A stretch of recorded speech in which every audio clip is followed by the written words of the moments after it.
Coming up on this week's show, the latest big-budget video game movie is coming. An arcade classic comes to the 32X. And we talk Strategic Simulations and Midway with Brian Lowe.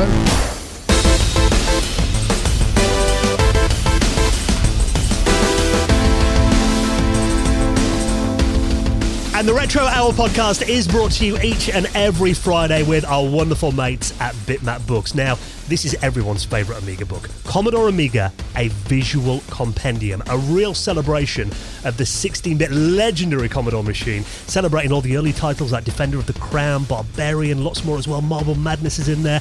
And then those later games that we all grew up playing, Space Harrier, Rainbow Islands, Cannon Fodder, Speedball, Worms, of course, in there as well. A real celebration of the Amiga, over 420 pages, and bringing to life more than 140 of the biggest titles. You can check that out and the rest of their retro gaming collection right now at bitmapbooks.com.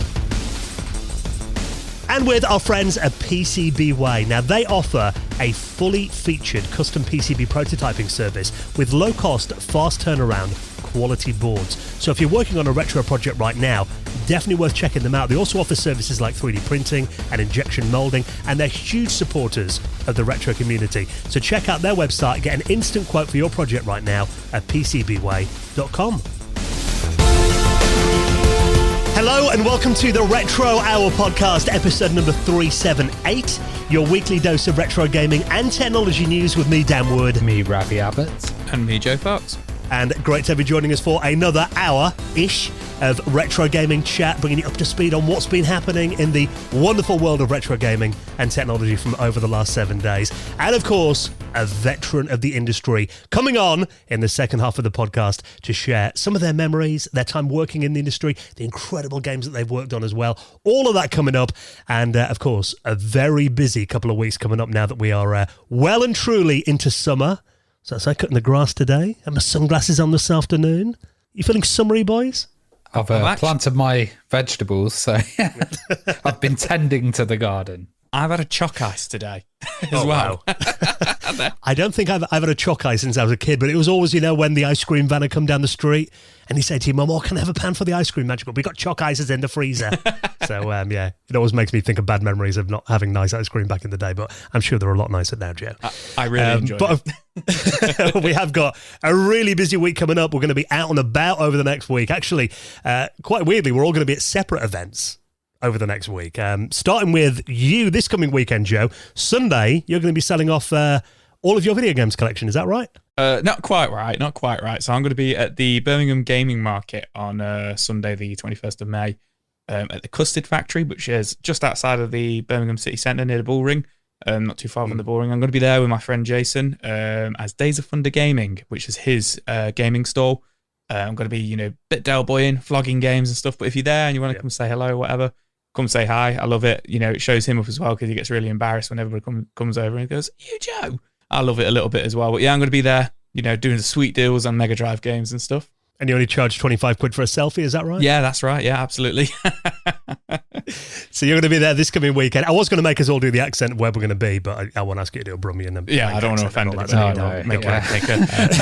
So, and you're going to be in Manchester on a Thursday next week. Yeah. We all love each other as well. We're not doing these separately because we're all angry with each other. That's a good point. We're all going to our separate things because Dan is going to be heading off actually when I'm doing this one. So I am going to Format in Manchester, which looks like an awesome event. It's on Thursday, the 25th of May, and it's kind of one that I've never been to before. I hear it's fantastic. Paul Monahan of Amiga Addict's going to be there as well, so we're going to be chatting like magazines and stuff like that. A bunch of the guys from Rare are going to be there as well. A bunch of the guys from Rare, having a nice drink, and it's all about the kind of nightlife movement and gaming and entertainment and all of that. It should be exciting. Manchester's a really happening place. Yeah, and if you check the show notes, we've got a little discount where you can get 25% off the ticket price for that if you want to go along. I was desperate to come to that as well, but I'm off to Poland to Pixel Heaven on Friday, and I checked flights everywhere. I just assumed, Manchester, I could come to that on Thursday night. I could get a flight on Friday morning out to Poland. Turns out the only way I could get there was actually driving overnight, I'd have to leave at about 1 o'clock in the morning from Manchester to get to Stansted. Oh my God. For 7 o'clock in the morning. So that didn't sound too much fun. So unfortunately, I've got a missed format, but I am looking really excited to this big event that's happening in Poland, in Warsaw next weekend, Pixel Heaven, which I've been to once before as well. Really good event out there. And, like they always do, they've invited a load of guests out there. There's loads of great panels, a lot of partying as well. Cheap drinks in Poland. You're going to get some Polish sausage, Dan? I've been a vegetarian probably, unless they do vegetarian sausage. They maybe might, they do. yeah. Yeah, they might. Really cool place. I love Warsaw last time I was there. And I'm actually going to be on stage on Friday afternoon with David Pleasance, formerly of Commodore. We're going to be doing a little half an hour long celebration of the Amiga CD32, which actually turns 30 years old in September this year. Makes me feel old. Yeah, I remember buying a magazine and reading about that when I was a kid. Definitely doesn't feel 30 years ago. But if you are going to be there this weekend or any of those events, come say hi. We always love meeting our audience as well. So it's we're definitely approachable. Please come say hi to us if you're going to be at any of these events over the next week or so. And of course, we'll link up everywhere we're going to be in our show notes. And there are plenty more of events coming up throughout the summer as well. If you want to come along and say hi to us in person, it's always very cool. Now, we have got an amazing guest on the podcast this week, and this one is a really interesting approach and a different angle to many games you might have heard about before. Obviously, these are quite legendary titles from companies like Midway, but actually concentrating a bit more on the PC side of them. Yeah, so I did this solo, and it's me and Brian Lowe. And Brian Lowe's a fascinating guest. He's kind of doesn't do that many interviews and stuff, so it's really cool to get him on. And he started at Strategic Simulations Inc., which was a kind of role play, Dungeons and Dragons style games came out of there. Eye of the Beholder was one as well, Pools of Darkness. He was doing a lot of testing on that. And then he later on went on to Midway. And of course, we all know about Midway. Interestingly, with this interview, we talk about, going onto the PC. And Midway were actually a company that started doing PC ports quite early on. And, this is a time where PC games didn't really kind of have many console ports or many straight from arcade ones. And it's really interesting hearing about how they could get like the actual coin ops in the room and then, reference them, but also then move on to many systems. So he's done so much development. He's been associate producer for stuff like the Mortal Kombat Trilogy, Rampage World Tour, Robotron X as well. A lot of these kind of arcade remakes and, kind of ones where they jazz them up a bit and they put them on like a new system. And he was doing that like at a time when people weren't really doing that, where these games weren't as, retro as they kind of are now. You talk about Gex as well, which, yes. that is one of the best games on the 3DO. I know. And it's interesting because you talk to him about Gex and he kind of feels the same as me. That game is actually quite underrated. I know it gets slated a lot, by YouTube reviewers and stuff now, but it was interesting to hear about how his work and Pandemonium as well, which I absolutely love. But later on, he went on to stuff like the Xbox 360, so did stuff like, Phantasy Star 2, Gunstar Heroes, Sonic and Knuckles. So it's a really interesting conversation, this one, and I really enjoyed getting Brian on. Yeah, so he's going to be on the show in around 30 minutes from now. Brian Lowe, our special guest this week. And of course, before that, we like to bring you up to speed on what's been happening in retro over the last week. And obviously, we're into summer now, and normally things start to quieten down a little bit in the summer months. But actually, been quite a lot happening in retro over the last week or so, including, it does feel like, I don't want to jinx anything, but it kind of feels like recently, there have been some decent video game adaptations into movies. Of course, we had the Tetris movie. Yeah, I'm actually excited about the BlackBerry movie, about the BlackBerry phones. I know it's not video games, but still tech, and that one's getting really good reviews at the moment. It's in the cinema, so I'm hyped for that. And we had, Sonic and Mario movies and even, Mortal Kombat as well. I know Joe and I were big fans of that. And it turns out that there is another big video game franchise that is coming to the silver screen. Gran Turismo is getting a movie. And this is actually quite an interesting approach to a film, I think. This is so obviously we have the Patreon news, and I remember about a year ago on the Patreon news we discussed upcoming video game adaptations, and Gran Turismo was one of them that like Hollywood was adapting. And I remember thinking like, this is going to be so how do you like put Gran Turismo into a film?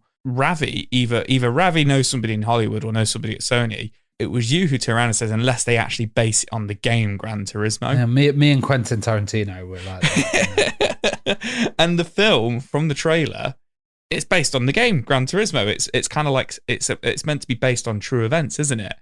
And it's an interesting concept. Yeah, it's kind of like the main guy's playing it, and then he's playing it on like a proper rig though, like with wheels and pedals and everything like that. Which I don't know if they're that popular anymore. They must be in this kind of niche of modern racing games and stuff to have these setups, because I can imagine they've improved and stuff a lot from when we used to have them. Well, these are like hardcore racing fans have. My mate Griffo, who loves his racing games, he's got a proper rig like this as well. But actually, yeah, I mean, this is not just... I mean, originally, when I heard they're doing a Gran Turismo movie, I thought it was going to be a bit like, Fast and Furious or something like that. Same. But actually, this is it's based on a true story of a guy called Jan Mardenborough, who was a teenage Gran Turismo player, and he's that good on the game. He actually won a series of Nissan competitions, and then he became an actual professional race car driver after his, honing his skills on Gran Turismo. Yeah, and the film is based on the story and the opportunity that he gets to do that. So they're kind of like, I imagine there's going to be a lot of dramatization of it because it's Hollywood. Yeah. It's, they've got to do that. But there's big names in it. We've got David Harbour, from Stranger Things in there. Jim Harper, yeah. Yeah, we've got Orlando Bloom in there as well. So some really, really big names. And I'm not a big fan of Gran Turismo, like never really been a fan of it or anything like that. I'm not a big fan of racing games or, car films and stuff, but it sucked me in. The trailer sucked me in, I'm not going to lie. I thought it looked pretty good. And it's only in cinemas. It's not like a Apple TV or anything like that. It's a full Sony production coming out on August 11th. I mean, not that like Apple TV and stuff isn't full productions, but it's a full Hollywood budget big film, which is I think is really interesting to see, and I think it'll do quite well. And I think you're right there, Dan. We are seeing a real turn in video game films. I think and people who aren't just gamers are actually starting to see these as like actual viable ways of telling a story, if that makes sense. I think it's an interesting story. I didn't know that it was true. When I looked at the kind of trailer, I thought this is a bit rubbishy because I thought it was just not based on actual fact. But seeing that that's a fact, that's really interesting, because I had a guy at school who was into professional racing, and the way that they would get into that is they'd usually have a go-kart, and they'd have like a go-kart team, and then they'd go through the leagues and the ranks, and then go into like faster cars and stuff like that. So coming in through the route of a video game is interesting. Of course, it looks like a massive product placement. Like every single clip in there is just... It is Sony after all. Yeah, it's just rammed full of like products in there. But then I guess that racing world also is, every suit is like got sponsorship all over it and stuff. Mm-hmm. So yeah, it does look interesting. And I kind of like this approach, just showing this different route and, coming from the computer and playing it to actually doing it in real life, where you're right, it's fast, it's dangerous, you can die. I've got one slight complaint though, which is a few people in the YouTube comments have agreed with me on this. Don't you find this a trend now when basically trailers show you the entire plot of the movie in 2 minutes? Yeah. And it's like, no surprises at all now. I've been enjoying one thing which they've started to do, where they do little teasers, and the teaser's usually the first like 2 minutes of the film. And then you're like, oh, that's good, because, the rest of it you can enjoy. Yeah. And apparently, you'll be pleased about this, Ravi. Jerry Halliwell from the Spice Girls is going to be in here as well. As a resident Spice Girls fan, I'm sure you're pleased about that news. Yeah, I was more into Posh, so yeah. Yeah. And this is coming out in cinemas, like you said, on the 11th of August, so only a couple of months to wait. Looks like it could be one of this year's big summer blockbusters. So I was thinking the other day, I haven't been to the cinema for ages, so that might be a good excuse to get back out there, because a lot of movies now, they always come out on the streaming platforms as well. Yeah, well, this Blackberry one's out in the cinema at the moment. Yeah, interesting. Yeah, good to get people back in there. So we'll link the trailer in the show notes if you want to check out that so far.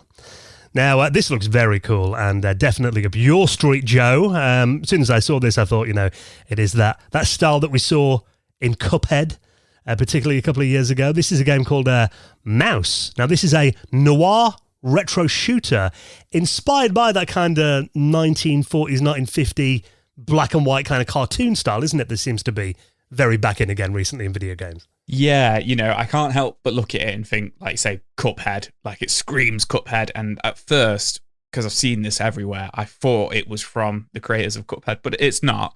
It's got completely different studio and stuff, but why not go for it? It was a popular, Cuphead was popular, and that art style is popular, and you kind of associate it with kind of like Disney in my head, like those. Apparently, it's called Rubber Hose is the animation style. But I was going to say, I think Hanna-Barbera as well, and that kind of style mix. Yeah, Hanna-Barbera. I feel for me it was like a little bit later, but like that Rubber Hose style, as Dan says, I always think early Disney, but I think just like a lot of cartoons looked like that in the 1920s and 1930s. But at the moment, this is kind of like a proof of concept kind of. Well, it's a running demo, but there's no like environments in it. It's just the characters and the weapons at the moment, and the environments are all kind of just plain flat like buildings and stuff like that. Is it a VR game? It from what I've seen from the footage, the movement of the FPS shooter, it seems like a kind of VR title to me. I don't think it is. No. I've not seen anywhere that it's a VR game. It just says it's a. It could work in VR. It could work in VR, but it just says it's a retro shooter.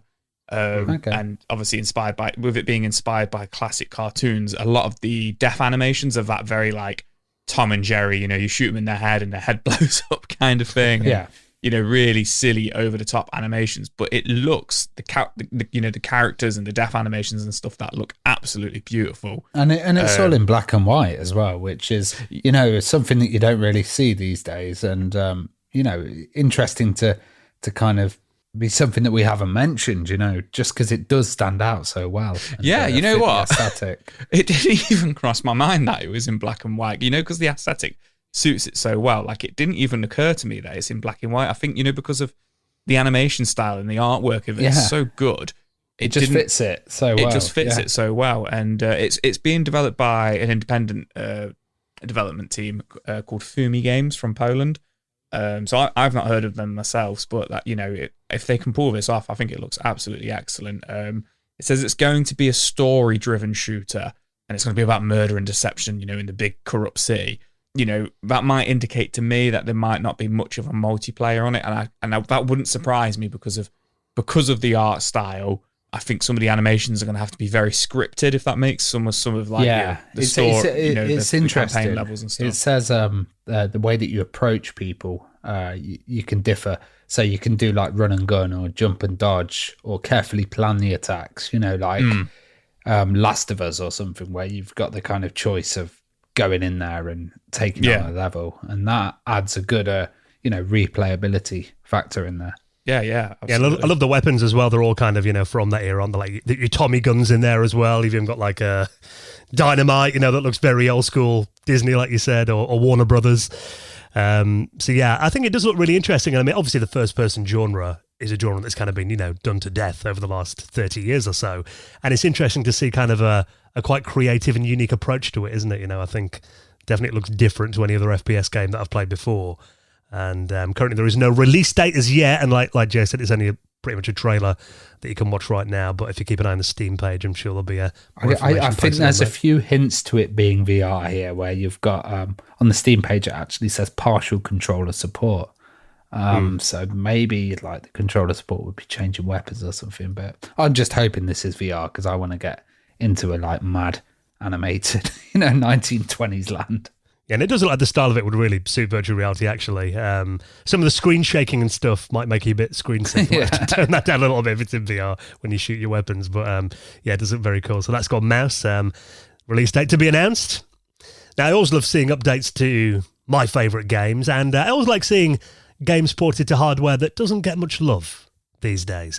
And someone has basically improved the Mega Drive version of Golden Axe, harnessing the power of the 32X. Yeah, this really caught my attention. So, yeah, Golden Axe 32X edition. Now, I know you're really familiar with the arcade version of Golden Axe, aren't you, Dan? Yeah. So I'm going to be leaning on you here a little bit, because I've only ever played it a couple of times. I'm more the Golden Axe, for the Sega Mega Drive. That was the version I grew up with. But I know the home port and the arcade port are very similar. Like, Sega did a really good job of porting Golden Axe Arcade to the Mega Drive. I know, to the untrained eye, it's kind of one for one. But I know there was a few things missing in backgrounds, and there was quite a few sound effects missing, and the music was slightly different and stuff like that. But this has been created by a user called Visser. It's meant to enhance the 1989 home version. So some of the maps are reworked based on the arcade version, and so they kind of like, how do I describe it? Like obviously it's a belt scrolling sidelong beat 'em up, but they've kind of like altered the backgrounds and like the layout of the level to match the arcade version of it, more closely. Yeah, 'cause some of the levels were cut down a bit, I think, on the Mega Drive, probably for space reasons, and some of the backgrounds weren't quite as high resolution as they were on the arcade. Yeah, absolutely.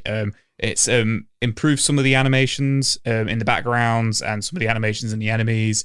For example, the level where you're on the back of the giant eagle and the giant turtle. In the arcade versions, there were some animations of like the eyes moving and the feathers moving and stuff. They've added all that into the game.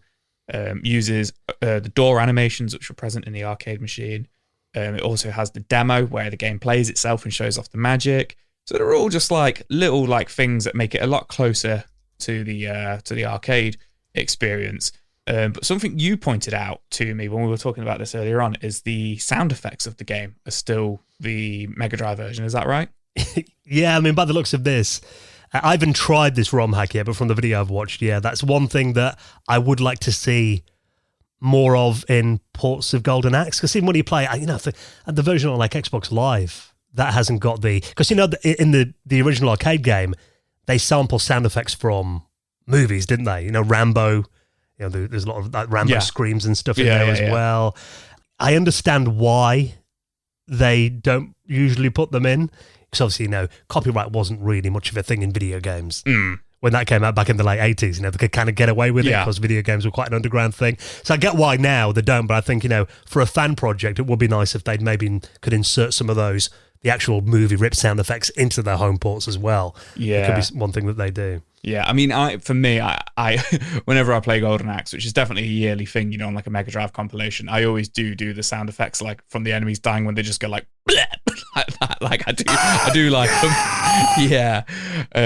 But the catch of it is it's a 32X version, but he can't get it to run on the actual 32X hardware. So it runs in 32X emulation, no problems. But when you run it on the 32X, like through like an EverDrive, it crashes after the character select screen. So he's actually invited anyone that wants to take a shot at fixing the bug to, a chance at the source code. So if you reach out to him, he will send people the source code and say, look, get it running on the 32X like hardware. So it runs in emulation. That's fantastic. But let's actually get it on the hardware. That's where he's at with it. Yeah, and I think that, that makes sense as well. Because obviously it looks like, if it's running on the emulator, it must just be a small bug that means it's crashing on the original hardware. When you get past that one bug, hopefully the rest of the game will run fine. But yeah, it does seem very cool. And I think just having something new developed for the 32X as well, because, you don't see much homebrew for the 32X. Not that I've explored the scene much, but I've got a 32X, but I haven't really seen much coming along. We always hear about new Dreamcast games, new Game Boy games, but 32X doesn't seem to get a lot of love, really, does it? Yeah, you always hear, the new Dreamcast game or, a Mega CD port or something like that. But yeah, I can't say I see much of the 32X. Maybe I'm missing it and it's all really, really underground. But yeah, it's good to see it seeing some love. I think it's because a lot of people obviously didn't buy them back in the day. I remember when the 32X came out, the Saturn wasn't far behind it. So everyone just thought, I'll wait for the Saturn, if you're a Sega fan. And you were talking to me the other day that you kind of feel like you've missed the boat on the 32X now, because, a decade ago you could pick them up for like 20 quid. Oh, I've definitely missed the boat on them. They're like 300 quid now in the UK. Like, God. It's, maybe about 200 for an unboxed one, but, it doesn't feel like it was that long ago. You managed to scoop one up for like 80 quid, was it? 70 quid? And even then it was... I think I got it less. I think it was like 59 or something. Yeah, because you didn't have the wire with it or something. It was about 5 years ago, but even then you were like, I need to get... I remember you being like, I need to get one of these before they get too much because they're just going up and up and up. And I remember seeing them in Game Station and stuff like that for like 20 quid around 2010, 2008. And now I'm just like, man, now I'm an adult with adult money. I just can't bear to spend like £300 on one. Like, it's just so much money. And yeah, the games for them are really expensive as well. And there's only a handful of, kind of like well-known good games for the 32X. And they're all just as expensive as the actual console itself. So, but yeah, it's good to see, some homebrew hacked love for it, that you can emulate if you want to. Well, you have to. Yeah, well, hopefully someone will get that working on the original hardware soon. I know there's a lot of ingenuity in the retro community. I'm sure someone will get it up and running. So if you want to check out the link, I'll link that up. It's on romhacking.net in our show notes at theretrohour.com, or check your podcast app notes. Now, Ravi, have you ever wanted a 386 PC in your pocket? Yes, I have. I've wanted one in my house, not in my pocket, but having it in my pocket is an absolute bonus. So this story is from Janir, and he submitted it on our Discord. This is really cool. This is called the Hand 386, and it's a handheld. It's kind of, they say, Nintendo 2DS form factor. I think it's a bit cooler than a 2DS because it's got a keyboard in there, and this is an actual device that isn't using FPGA. It's not using any emulation. It's using real chips. And so there's a real 386 processor. Real 386 processor in there. You've got video RAM. You've got the OPL3 chip for the sound. You've got actual RAM in there as well. Your BIOS, your VBIOS. It's really cool. This is sold on AliExpress, and I'm noticing that there are more of these cool little devices popping onto AliExpress. And what do you think of the form factor of this, guys? Like, it's got a battery in there as well. You've even got your PS2 keyboard that you can plug in at the side. I think it's really cool. I mean, it kind of reminds me a bit of PDAs that you get in the late 90s, early 2000s. Yeah. They had those really small kind of keys on there. I've got like an old Sharp PDA somewhere that's quite similar. But yeah, I mean, you've got it's a widescreen display that's on there. So it's kind of looks like 16:9 kind of form factor, doesn't it, with the keyboard underneath? And I mean, you check out this video here on the screenshots as well on this article in Tom's Hardware, and they've got it running Windows 95 on here. You've got 40 megahertz 386 CPU in there, 8 megabytes of RAM. It's pretty compact fast, flash storage. Yeah, you've got a gig compact flash in there as well, and you'll be able to change that out and everything. Now, interestingly, looking at it, it's kind of unavailable at the moment on AliExpress, and I probably think this is because Tom's Hardware has featured it. And that's right. You think it's sold out now based on this article? Yeah, I think it's basically sold out straight away. But there are other ones that are available, and the price of it isn't that bad. I think it was around £160 for what you're getting. I don't know what the quality of the keyboard's going to be like. There's I mean, they were never that great on these kind of small PDA devices anyway. It could be a bit too clicky or something, but. Also, looking at the bottom of this article as well, there's another link to another device which is actually available, which is more of a kind of a notebook form, which is the Book 8088, and that's actually got chips in there as well, and you could put that in, and that's 165 for that one. But that's more of a CGA kind of computer, like an older IBM. For the an 8088 processor. Yeah, exactly. And you actually have the processors that you can clip into there. But I think this is cool that they're going into this like MS-DOS era, and they're not just making a cheap kind of emulator or even just an FPGA board and then reprogramming it or something. They're actually getting the original chips and doing it. This is pretty innovative, and I can't wait to see more of these devices and see people try them out, check them on YouTube and stuff. I really like this link. There's some people in the comments on this Tom's Hardware article. The first guy in here is going, some of the dumbest products I've seen in a while. Why not make it at least a 486DX? I've got a 486DX. That thing needs a heatsink and a fan on there, to run reliably, at least at 100 megahertz like I've got mine. Yeah, I just want to play like Jazz Jackrabbit or something on there, on the move, And people are saying, it won't run Doom at good quality. You might get Wolfenstein running on here, but I'm not sure that's the point of this. I mean, I'm looking at maybe who is the target market for these devices. And I've got a feeling it's maybe that first one, the 386 handheld, that could be, maybe aimed at retro games players, because you've got the video card and stuff on there as well. Yeah. But I think that the Book 8088, that thing is probably more aimed at maybe industrial users, who maybe need to like emulate, well, not emulate, actually run software made for these ancient machines. I want to downgrade this machine to Windows, the 3.1. Yeah, we should run and run Sim Tower and have Sim Tower on the move. That would be awesome. This is a cool little device for that nostalgia. It's not going to be like for serious work. This is for your DOS fan. Or there are a lot of industries where there are ancient machines still running. I saw. There's a job listing came up a few months ago. A company wanted a COBOL programmer because they had these, ancient mainframes that have been running since the 60s. And an on-site technician that needs a 386 processor could just whip it out, for that rare opportunity. Yeah, you'd probably be surprised at how many 30, 40-year-old systems are still up and running, in dusty server rooms that, someone needs access to or needs to run software made for them on real hardware. So there probably is a market for that as well. God, there's still websites that sell new floppy disks and stuff, isn't there? It'd just be cool to run demos on as well or something. Yeah, I really like this. Yeah, but like you said, it's the Tom's Hardware effect. It looks like only one of those is available now, and maybe not at the time when this episode comes out, but there is a little video that you can check out, and of course I'll link up the full article and everything else we talk about. You find it all in our show notes at theretrohour.com. Now we're going to talk to this week's very special guest. Brian Lowe is coming up on the podcast in just a minute. Before we do that, let's take a moment to give a big thank you to this episode's sponsor, and that is our wonderful friends at Shopify. And if you're a Shopify user, you will love this sound. You know what that sound means, Ravi? That is the sound of making money on Shopify.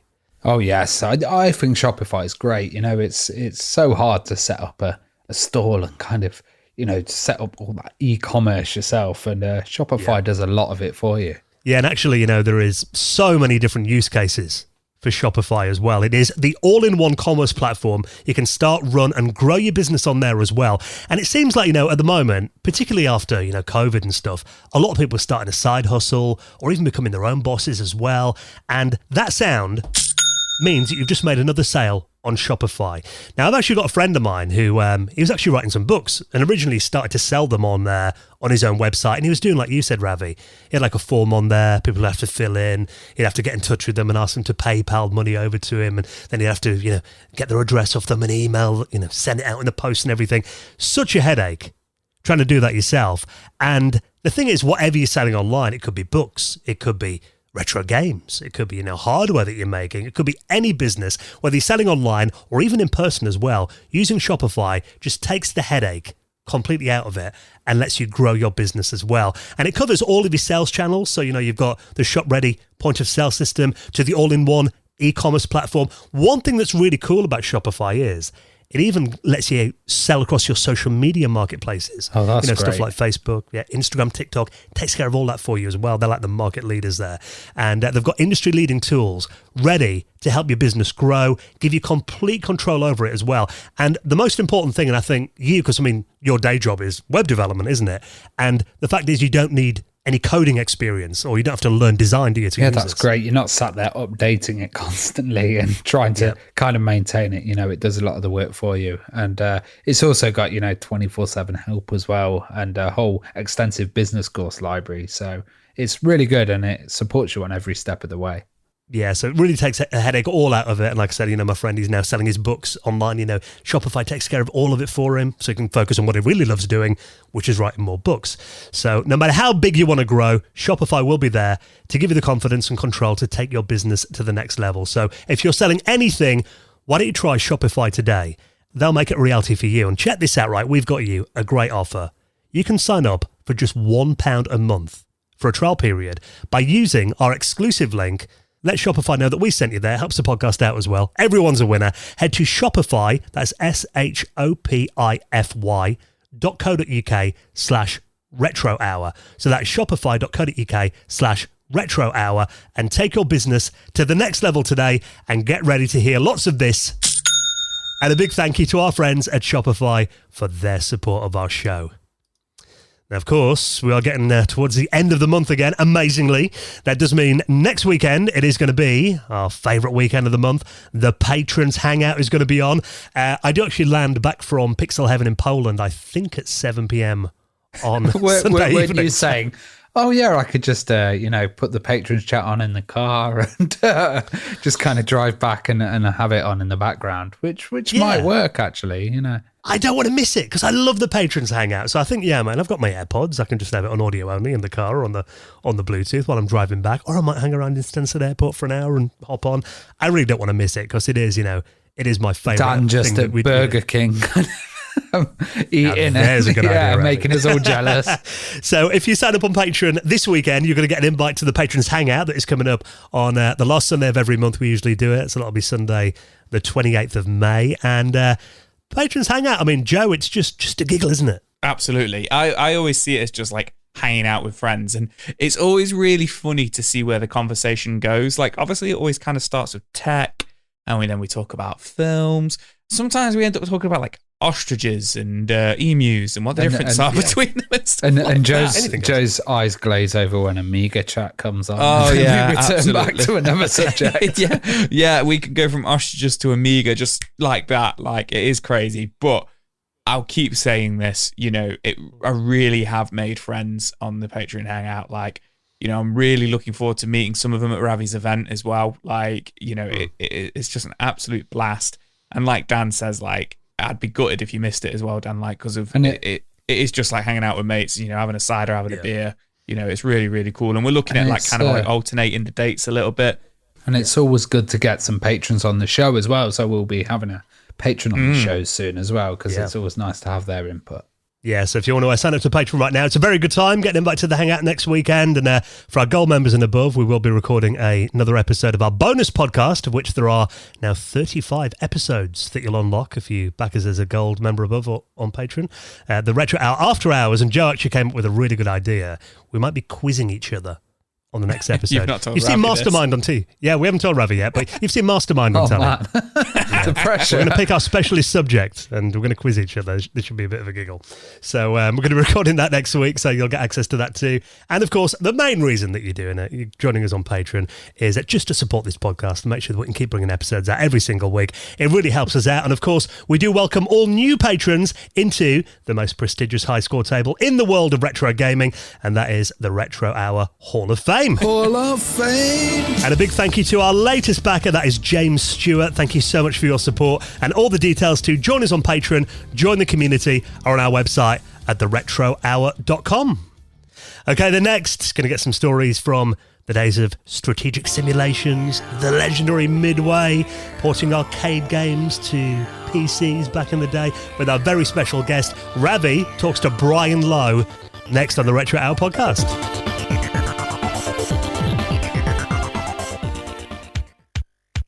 You're listening to the Retro Hour podcast, and we're here today with Brian Lowe. We're going to be talking all about Midway, strategic simulations, and porting some of those arcade classics onto the PC and consoles. How are you doing, Brian? I'm doing very well. How are you? Yeah, I'm doing really good. And we've got a question that we always ask our guests, and that takes them to the past a bit. It's, what was your first video game experience? My first video game experience would have to be when I was a kid at the Coin Ops, playing like Jump Bug, Dragon's Lair, pinball machines, that kind of the old classics that most arcades had at that time. I don't know that there were too many real home systems. I think the ColecoVision and the Atari 2600, those types of things were around, but as a child, I really didn't have much of those. So my time was spent trying to hoard quarters and go to the bowling alley. Was that the place you went then, the bowling alley, or was there big local arcades as well? It was a local bowling alley that had all the machines, and it was in between school and home. So any of my lunch money that I could kind of stuff in my pocket, and get the experience or stand behind people. And Dragon's Lair was one of those viewing type of games. It was fun. It's fun to watch somebody who knew how to play it as lose a quarter real quickly on that one. Yeah, if it actually worked. I remember that one was quite notorious for like breaking down and getting shut down a lot. It's a good point. Good point. I was wondering, when you mentioned systems, did you have any when you were growing up, and did you ever attempt any programming on them? No, you know what? Growing up, I did not have any computers or game systems. It was all the arcades. In fact, my first day on the job at Strategic Simulations, and this is a running joke with some of the people I still know, the previous execs, I didn't know how to turn the computer on. But I was setting up PC compatibility labs in a couple of years at MediaVision. So, but no, I grew up with no computer systems at home. I did some college classes for the Apple IIe programming, and I learned quickly that I'm not strong enough at math. So I stuck with design and production, and biz dev kind of was my career path, not programming. Well, where did that design come from? Because, we've had lots of guests on the show and they've talked about Dungeons and Dragons being a big influence, certain board games, and kind of seeing games on other people's machines as well. Yeah, I think like I said, I started at SSI. I was a tester. I don't know how or why, I got into designing for Eye of the Beholder series 2 and then mostly on 3. And at the time, we would use graph paper. I would design, exploration and maps, and we would role play it. And then if it role played well enough, then I would translate that into a level for the game. And it was basically it goes back to high school, from the Dungeons and Dragons that I had all the books, just nerd out on the worlds and read fantasy novels. So it was a wonderful time to explore my imagination and come up with ideas and see people enjoy and role play it. We would, like I said, I was all on graph paper. And at the time, this was like a 28612 PC without Windows. I had to translate all the walls would be an ASCII character. So it had a legend where I translate the map into 286 DOS using ASCII characters. And then the engineers would take that. God knows what they did with it, but it turned into Eye of the Beholder.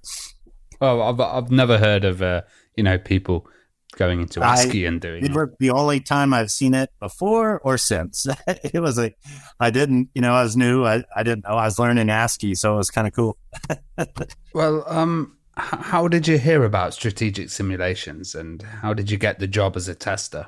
Yeah, I was at the time in my life. I'm ex-Navy. I was in the U.S. Navy. I had gotten out of the military, and I was looking for direction, just like a young man normally would. And I think at the time, I might have been a valet parker. I was surfing. I was having the time of my life. And my sister, she said, "Hey, there's a bunch of Dungeons and Dragons looking for a computer tester." And that sounds pretty cool. Let me try that out. Next thing you know, I got the job. But yeah, seemed pretty easy at the time. Well, what was that process like, that testing process? Did you have a procedure that you had to follow? Yeah. I guess it was a little different back then because we had to handwrite. All the QA bugs were handwritten at the time. We, established categories and severity, regression testing. Our test department was pretty solid, as I look back now that I have experience with all the test groups, that test team and was very productive, very good at what we did. And I think a lot of it was broken out into different skill sets. Certain guys were better at grammar, or I was better at finishing the game quickly. So we broke it out into responsibilities and skill sets, but maintained a high level of quality when it came to actually writing the bugs. And like I said, it was all handwritten at the time, so it was a little bit more time consuming. Somebody else would then transcribe our handwritten notes into a database. So there was only one person actually entering it all. So we had to make sure it was very clear and legible. You mentioned there that you didn't have much experience using other computers. How did you, get used to using the Amiga and the PC and the Mac and all these different systems? Did you have to sit down and kind of teach yourself? It was overtime. At the time, I didn't really call it overtime. It was a different time in the industry. And I was charged up just learning. The consoles at the time, the Commodore 64, double-sided floppies. And to me, it was exciting. And, being able to then go to the Amiga and then opening up a PC for the first time, that was extremely exciting. Like, oh, man, there's these chips and different cards. And what do they all do? It was kind of like having two jobs at some level because the amount of learning that was going on at the time. But yeah, it was just over time. I know, there's a few mentors also, I might say a lot, but these are all teams and a lot of, very experienced and smart people helped me, get up to speed on what I needed to know, and then probably distracted me a little bit on to be honest. I dove into the hardware side a little bit and trying to figure out what this chip does and what does that do. And at some point I was like, you know what, that it doesn't matter. That's a sound card, buddy. Just slow down. Nowadays, there's not that much difference with the Mac and PC. It's pretty much the OS. But back then, it was like black and white, the Mac was. And the Amiga was color and GUI, and they had a command line and the DOS. Was it hard to get used to all these different environments? No and yes. I think when I went from SSI to MediaVision. And that's really kind of where I say we because it was one of my best friends at the time. And we would set up a complete PC compatibility lab. We had all the chips. We had all the video cards, all the sound cards. We created multi-boots. We were doing third-party production plus QA and compatibility testing. So, back then it was like, the promise of plug and play. It's only really started working in the last year, if you ask me. So it's been a little challenging because I think on some of this tech, like plug and play or Dragonsoft was a voice recognition software that we were working with at the time. And it took weeks to train it to be, near to incompetent. And you kind of forget about it. And then you scoff at this tech, you learn it, you scoff at it. And then a year later, it's ready for prime time. And I felt like, I missed it. I should have stuck with it. So it's more about just sticking with it and watching it evolve and being excited with it through the years. I think, there are times where I launched the Vive, and deep diving into VR for 4 years.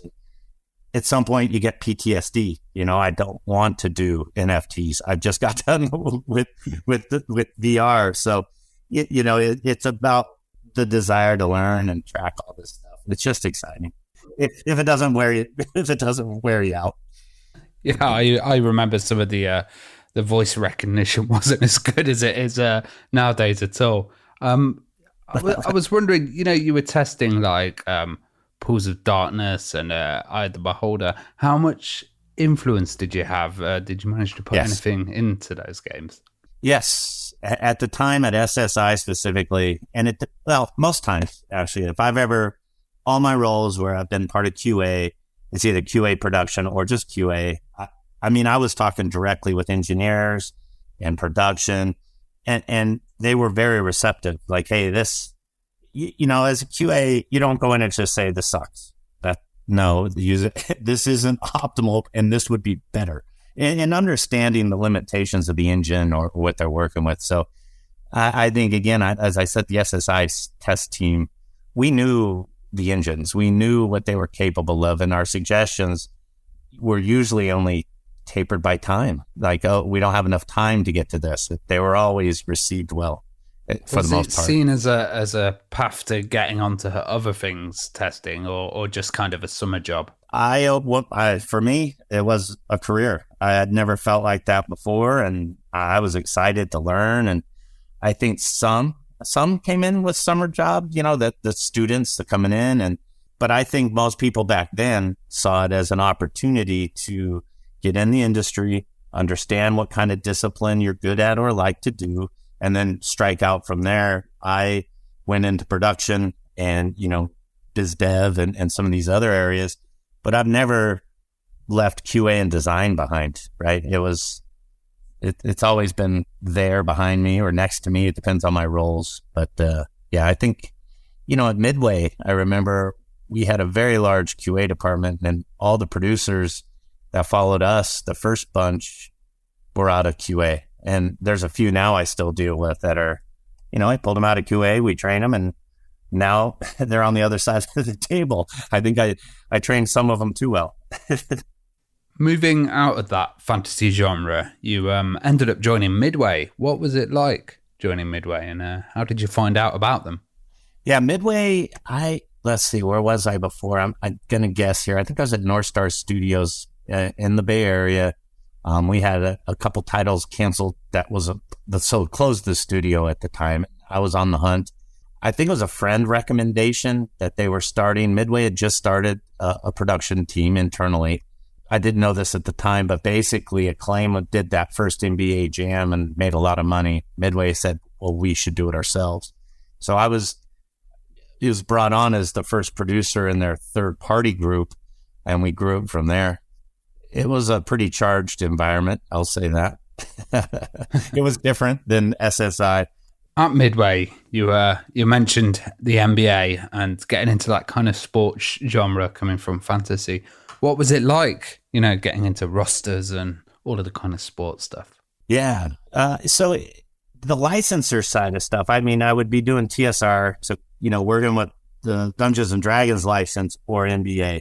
Two factors, obviously, they're very different in how they handle their IP and their licenses, but also my experience level from just starting in the industry where I didn't know left from right in a lot of ways to now I know my process. I know how to make a game. Now I'm learning more on the IP side. So my eyes were a little bit more open when it came to the NBA.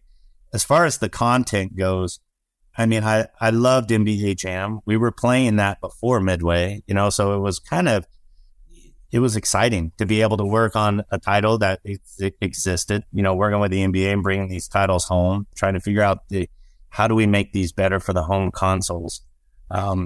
Unbeknownst to me, I think we were killing the coin-op market as we were doing it, unfortunately. Yeah, it was interesting at Midway because, obviously they released the coin-op stuff, but also then started doing console ports and PC ports. Did you guys end up getting, some of the original coin-ops and arcade units to reference? Yes. So I work closely with Chicago. So Chicago, NBA Jam was created in Chicago, Mortal Kombat Chicago. The San Diego office was a home to a lot of the porting mechanisms. When we first started, that was the mandate.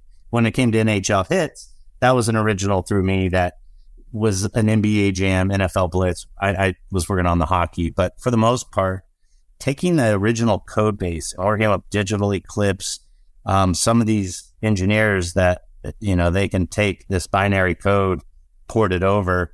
Same with Eurocom, they were experts at that. And, what we did was we targeted the market opportunities for the PC, what games went into the package, what made sense, what do we have the code for and the rights, and then worked on those home conversions. And it was, to some degree, it was a little bit evergreen, right? Any new consoles came out. It wasn't the first generation of games that we would want to do, but maybe second or third, we'd do an arcade classic. And I think there's always that retro. It's more retro now than it was then, but it certainly scratches the itch for a lot of gamers, right? That Robotron feel. And then there were times where we were trying to update Joust, Robotron. Like I did Robotron X. Sorry, Eugene Jarvis.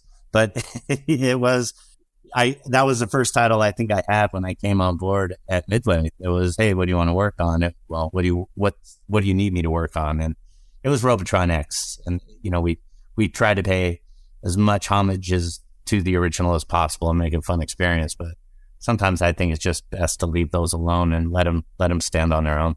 Yeah, it's interesting because touching something that's so loved by so many people, and I kind of loved seeing those classics, ported, but also now you kind of see something and people release it as retro, but back then it would be released with, maybe 10 or 20 years later than the actual machine being out there. So yeah, it's really interesting to see those kind of releases. Yeah, even that, I think NBA Showtime, NBA Jam to NBA Showtime, and they were I think then to NBA Hoops and then Fast Break. So Fast Break was NBA 2K. It was a little different, but though those coin ops were in the environment, we were trying to do at some point, a one-to-one simultaneous launch with, I think it was Showtime. I could be off on that, but they were trying to get them out at the same time as some of these coin ops were being put out.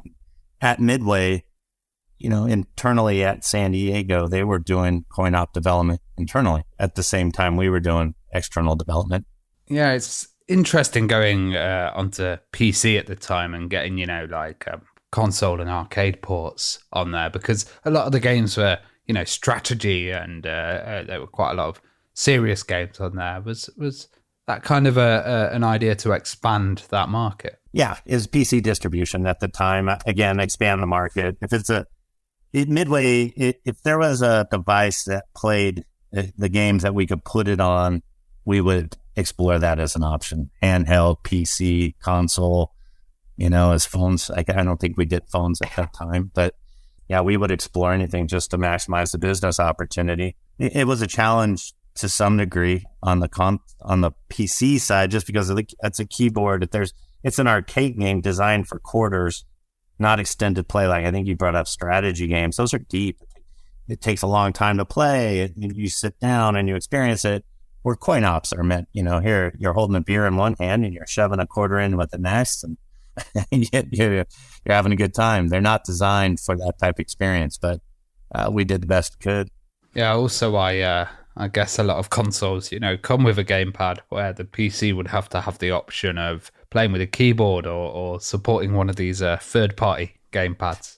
You just brought PTSD again. I forgot about all that. Yeah, Gravis, and they would send us all the support we needed. But it was, reconfiguring your keyboard, gamepad support, all that was part of, a heavy QA cycle and any kind of support we would give. Also had bundling opportunities, I think, for hardware. And a lot of the time, PCs were more powerful. So did you have any extra options to, use that and improve the graphics? Well, yeah, the irony of the situation, I think, as PCs evolved, it didn't really apply. We had to tone down frame rate for the coin ops, right? We would lock it at 60, or because of fighting games are very locked to their frame rate, you had to make sure everything was aligned. But yeah, we weren't able to, at least on the retro stuff, maximize too much to the content. It was more about tapering it down. So that retro stuff, were there any particular favorites that you liked? I know you did Rampage, and that's a classic. It must have been interesting doing those kind of four players at the same time. Yeah, I'm trying to think. Probably NBA Jam. Like we brought that up a bit. I did a lot of the work with the league, and it's as much about I enjoyed the game before I started at Midway, having the opportunity to work closely with the dev team, but it was also like, I remember still, I got a letterhead from the NBA on some approval addressed to me, right? I was like, ooh, I've arrived. Little memories like that through the years, working with the league on a brand. I love basketball. I was playing it at the time. So I found that to be extremely exciting. But they're all fun. Like you brought up Rampage. You're bringing stuff up that I completely forgot about for all these years, seeing Rampage at E3 and the costume guys walking around, and you're like, oh, that's my game. That's funny. I love Rampage. It's been ported to so many systems. It's even got a movie now. I was wondering, what was the first time you saw Mortal Kombat like? Yeah. I think before Midway. And I hate to say it publicly, but I was a Street Fighter guy. I really enjoyed the rotation of the buttons rather than left, right, up, down is play style on the buttons. But I didn't really do too much on Mortal Kombat. I think I did a Game Boy and a couple other smaller ones. But those, fighting games to me, I enjoy. It's more of a moment to play, but developing them at times is a bit more tedious than I wanted. I think there was a certain, once we got our staff up at Midway, we were able to kind of, assign different products that, who fit better personality types for the products, where I stuck more on the sports, and I kind of didn't want to work on the fighting stuff too much. I think I later did a Street Fighter HD online fighting for PlayStation, I think it was, but that one was a little better because I like Street Fighter. But don't. Yeah, that was mad. I remember it was Mortal Kombat Trilogy, and it had about 30 characters in it. Was that a bit of a task? Yeah, sometimes it really, if it's a port and it's a good code base and the dev team, it comes together quite quickly. It's that last bit where you're QAing and there are just finding edge cases. And if you don't enjoy, like, I guess it goes back down to QA. If you don't enjoy that kind of process of cleaning stuff up, you might not enjoy it, but I sure do. There was a whole new aspect that came in on the PC that wasn't available on the consoles at the time, and that was networking. Was it a bit of a task to, get that all tested and get everything working all at the same time? Yes. In the early days, I always think, and I think engineering always has some mystery bug bucket that if they don't know what's going on, that's what they say. In the old days, it was memory leaks. That's a memory leak. It's going to take a while. And it buys them time. The internet popped up, and now it's packet loss and latency. So there was always something. And it was, I remember, I'm trying to think of where, even SSI, Dark Sun, they had an online mode back in 91. I didn't even realize it until later. We didn't really test it, or as I recall testing it. I think, moving, forward in time at Midway, we were looking at a lot of arcade class, Open Ice or any of these kind of games, and we gave them to, I forgot the company's name, to evaluate, to see if it could be overcome to actually play these games online. It did not deem viable at the time at Midway. Moving forward, this might be one of those technologies where I was like, geez, all this internet stuff, it's going to take a long time. And I blinked, and then, oh, wow, everything's working great through dial-up now. So it's been a process. It's kind of amazing that kind of technology is just in and of itself, like phones, internet. None of this was around when I started. Yeah, it was that kind of buzzword at the time, wasn't it? Network play. And, it was kind of never really like fully established until, it came onto the consoles and it got a bit more mainstream. I remember the lag at the time. Right? I remember Midway 4K. I think it was a 4K. It might have been even 1080. But, following technology and making sure we're cutting edge and available on it, it's a constant, I don't want to call it uphill or a struggle, but you just always have to be aware of the technology. In the game industry, it's changing a lot faster. Movies, they don't advance their technology; they advance some techniques. Gaming every year is some new device, and we have to, adapt to it. It's kind of a challenge, but that again is part of the excitement. You have to follow all these business model trends, freemium. You have to follow the hardware from coin op to PC to phone model, and how do you apply those two variables to a new game? Right? You got to design a game to the hardware and to the consumer base that's going to pay. This is just an ongoing part of the business that, again, what excites me. It's like I turn around and, I don't know anything the next day. Better pay attention. Yeah, and it's interesting as well because around that time, compared to now, there was such a choice of consoles, and it was kind of hard to pick which one was going to be the next successful one. And talking of that, what did you think about the Sega Saturn? Sega Saturn, I vaguely remember, to be quite honest. That was a blip. They were coming. Hardware was coming and going so fast. It was, from me at the time, I believe it was kind of like technical evaluation on content. If it was a port, we kind of already knew what our memory requirements were and limitations.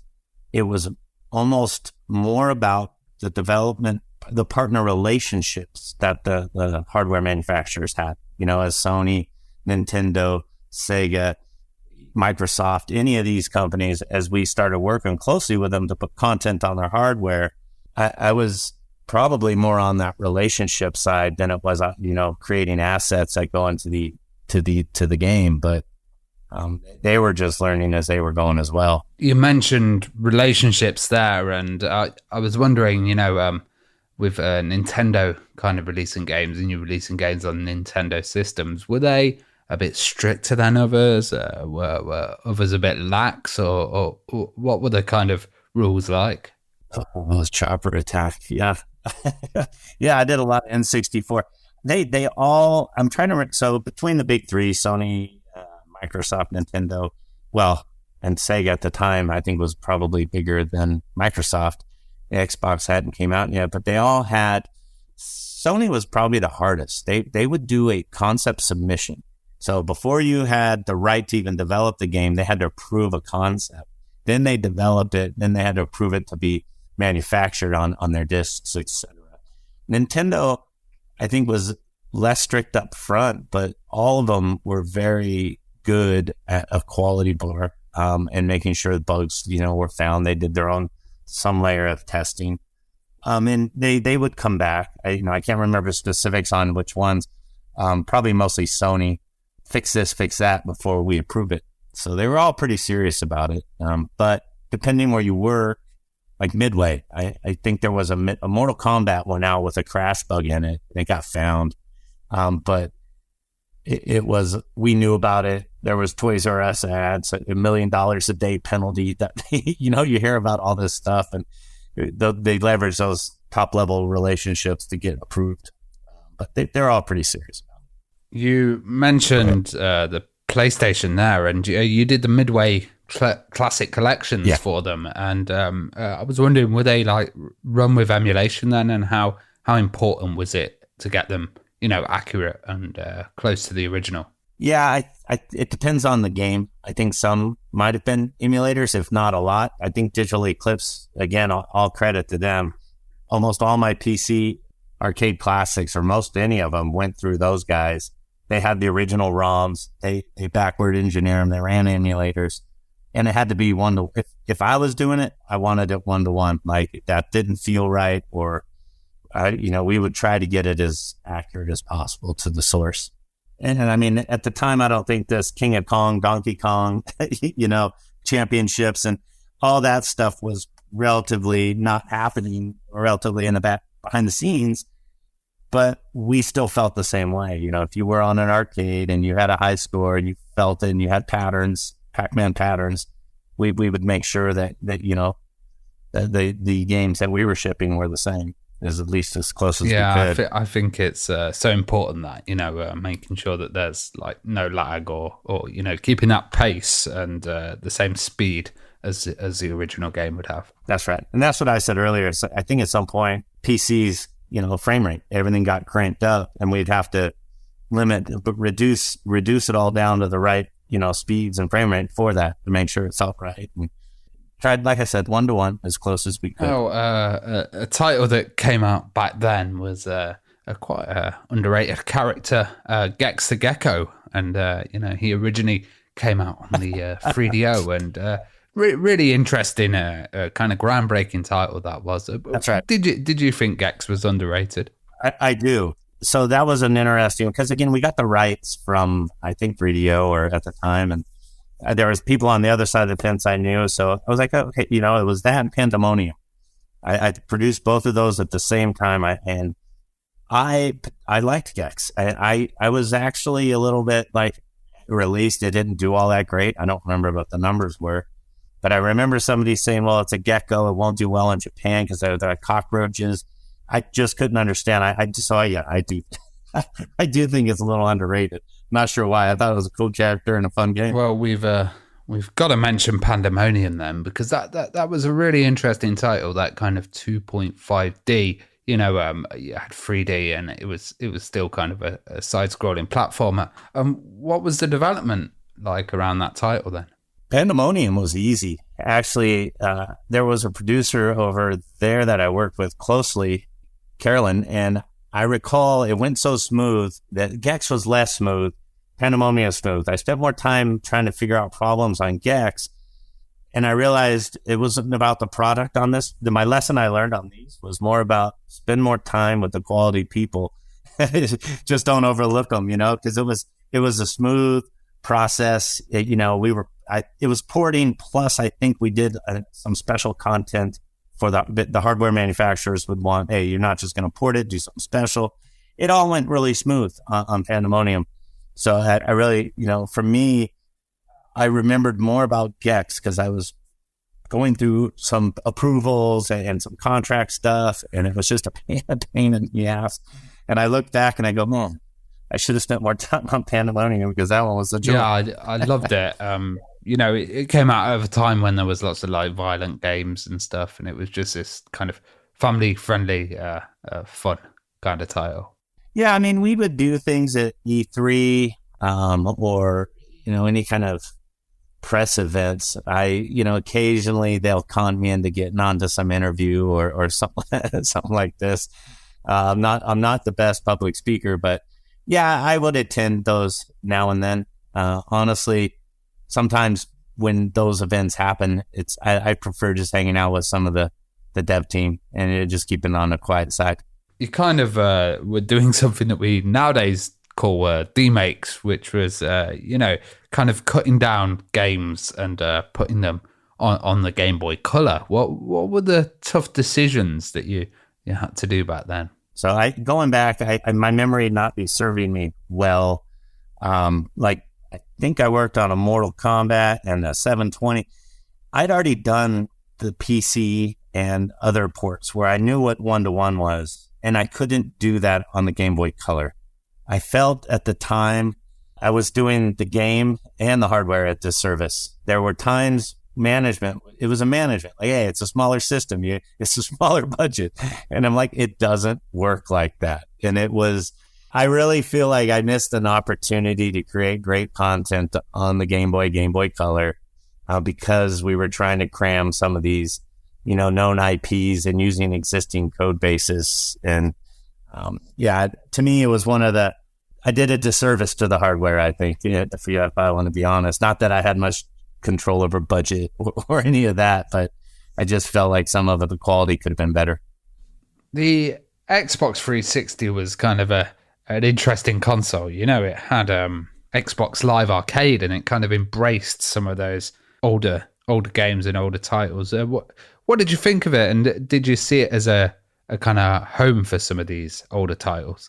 Yeah, when we started first talking to Xbox, at the time, Midway had relationships with all the hardware manufacturers. So as PS2, PS1, any of that new hardware, we received an allotment of dev kits first. So I remember first looking at the Xbox, and then at the time, it was the promise of PC compatibility. Oh, plug and play, all the things I said earlier. And again, of course, it wasn't as clean as all that. Their first controller was super large. It looked like a medieval weapon, like a morning star on the end of the stick or something. that was the one, wasn't it? It was huge. And so, we looked at it, and there were certain obvious things that we were thinking about. But at the end of the day, I think it was a step in the right direction for us from the ease of development, as far as, knowing it's portable, right? Not portable like carrying, but able to port easily. Yeah, you brought some of the kind of older titles onto that system, like Gunstar Heroes, Sonic and Knuckles, Phantasy Star 2, and Shinobi. And I was wondering, did you have like extra features like the achievement system and stuff like manuals? Yeah, that I think it was starting to. I mean, if you're going to say like taking that title to the Game Boy, it was a lot more challenging on all levels. When you're able to have it port a lot easier because of the PC architecture, it opened up more opportunities for your development dollars to be spent on achievements and all these things that you just suggested. So that was one of the big benefits. It wasn't plug and play like they promised, or it wasn't smooth as silk, but it certainly was a lot easier once everybody started getting up to speed. And again, they had no submission standards. And as I recall, we would submit something, they would fail it. They would fail it for a big reason. Their reason wasn't in the standards. Then their next revision of the standards has the reason. So you're kind of growing with these companies as you're submitting as well. So, it's a learning curve is all ongoing. One title that I absolutely adore for the 360 was Sonic Generations. What was it like working on that title, and for such a iconic brand as well? Again, a great experience. I think through the years with the different IPs, and although I didn't create it, I'm just part of the team that's going to bring it. It's making sure you understand the importance that it is such an iconic title, So for me, it was, again, like the NBA story I said earlier, this is another one of those moments where you're like, don't mess this one up. This is important. So it was it was another good experience. What did you think of that method of, flipping back to the original old school mode? Because I've seen so many titles that now use that and have like implemented it into a lot of games. It's kind of becoming standard. Well, I think at the time we thought it was a good idea, and so we decided to go with it. But you always run the risk, I guess, if you're going to go back and have something that's forward looking, that the comparison is too obvious. But I think it worked out. And Sonic Generations has kind of led to the fantastically successful Sonic Mania. And I was just wondering, out of all the titles that you've worked on, is there anything that's been your favorite or really stood out? I do get asked this a lot when they find out how long you've been doing this, how many games. I'm gonna say NHL Hits might be one of my favorites, and I give you a little context. For me, it's team based. Like, after you finish a game, you work closely with these people, your team, whatever the product is. Still to this day, how do you feel when you're done? You can have this successful game, but you don't like anybody that you worked with. To me, that's not good. NHL Hits was a rare situation where, everybody was aligned. The product came out. There was a great relationship with the developer. It was a hit game, and it was just fun the whole time, the whole way through. You go through ups and downs through my career of that type of process. There are certain places where I'm like, man, it's a great IP, but it's not working with this team that I don't enjoy being around every day. So leaving SSI, and I didn't know what I had, at the time. Oh, this is gaming. This is the way everybody is. SSI was always, and almost to this day, a benchmark of how I like to work with people. And it takes a while to find that kind of dynamic. And NHL Hits was one of them. So, yeah, there's a lot. There's a lot. I mean, this is how much time we got, but I think it's the personal stories that matter to me as much as the games when I start talking about that topic. And finally, I was wondering, what have you been up to, and what are you working on nowadays? Yeah, I started at Amber about 3 years ago. I'm a game director. Since then, I've worked on Super Spy Ryan, mobile, Tetris Beat, which again, working on old classic. I did Tetris, right? I'm still doing the old classics. I'm currently working on Temple Run 3, and the game director at Amber. Tetris. Well, Tetris is an absolute classic, isn't it? People are still loving it today. And I was just wondering, actually, have you seen the movie? No, I haven't. Yeah, that was a big part of when we were working on it. We were timing, releases around it, and I've seen the preview. I haven't seen the movie yet. It's sometimes I have to say at times I don't enjoy watching movies related to our industry. It's I don't know why. I think as much as I enjoy it, I try to separate it a little bit. Like I use entertainment as a reference point, not as a. I'm not a spectator sport. Yeah, I guess if you're in it, it's not as entertaining as it is being on the outside. Yeah. Also, Tetris Beat. There was a lot of work done on that. It turned out exactly what we wanted. I don't think we didn't hit critical success. I think if you don't like EDM music and Tetris, I mean, you're not probably going to get into it. But it is certainly a fun game. But again, like, having worked on it for a year and a half, and then seeing a movie about it, kind of like, I've had enough. I'll see you next year. Well, Brian, it's been a fantastic chat about your personal history, and I hope you've enjoyed it. No, I did. Thank you so much. Memory lane. Now.